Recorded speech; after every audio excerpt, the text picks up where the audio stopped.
लेकिन ये जो छोटे छोटे क्लिनिक जो खुले हुए हैं, ये छोटे छोटे ये मस्जिद के अंदर जो क्लिनिक खुला हुआ है, इससे लोगों को क्या परेशानी, इससे तो फायदा हो रहा है। परेशानी ये हो रही है कि कहा जा रहा है कि सरकारी जमीन के ऊपर है। सरकार तो पूरी सरकारी जमीन है ये पूरा देश ही सरकार का है।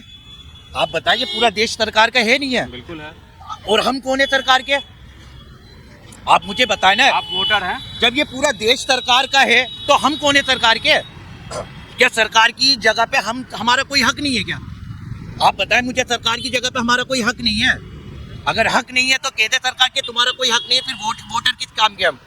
नहीं, मेरी अंदर बात हुई कमेटी के लोगों से, उन्होंने कहा कि हम अपना पक्ष रखने के लिए उसकी तैयारी कर रहे हैं हम, और ये चीज़ है कि इतनी आसानी से ये हम टूटने नहीं देंगे। तो सर, टूटने की मर्जी टूटी जब जाती है जब किसी को नुकसान हो रहा है किसी चीज से। अब एक बात बता, आपने माइक ले रखा है, आप पढ़े लिखे हैं, अगर आपको इस बाइक से कोई फायदा नहीं होगा तो आपका बाइक लेने का फायदा क्या?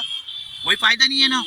जब किसी को फायदा हो रहा है तो सरकार का ही तो बेनिफिट है ना इसमें, कि आज प्राइवेट हॉस्पिटलों में चले आओ, इतने इतने महंगे टेस्ट है, आप ब्लड टेस्ट करवाने चले आओ 1000, 1500, 2000, और ये आधे पैसों में इलाज होता है इधर। ये मस्जिद की कम्युनिटी का आधे पैसों में इलाज होता है, इससे किसी को क्या नुकसान है? और सरकार के लिए अवैध है तो फिर तो हम भी अवैध है, फिर तो सरकार की नहीं है। हम सभी तो सरकारी हैं, सरकार की परस्ती में तो रह रहे हैं ना हम सब। अगर ये भारतीय जनता पार्टी हमारी सरकार है, मोदी जी हमारे प्रधानमंत्री हैं, हम मानते क्यों नहीं मानते? मोदी जी हमारे प्रधानमंत्री नहीं है। ये पूरा देश जो हिंदुस्तान है ये सरकारी तो है, सब सरकार के हाथ में तो है। अब सरकार अवैध कहेगी तो इससे कैसे होगा? ये बताएं आप मुझे। ये हाई कोर्ट का ऑर्डर आया और मस्जिद कमेटी के लोग कह रहे हैं कि हम इसको चैलेंज करेंगे। तो भाई ये तो संविधान ने सबको हक दे रखा है चैलेंज करने का। अगर सरकार संविधान ने हक नहीं दे रखा तो वो चैलेंज क्यों करते हैं? कोर्ट में भी तो चैलेंज करने के लिए, अब मेरे पर झूठा मुकदमा लगा दो तो मैं तो कोर्ट में जाके ना चैलेंज करूंगा उसको, मुकदमे को।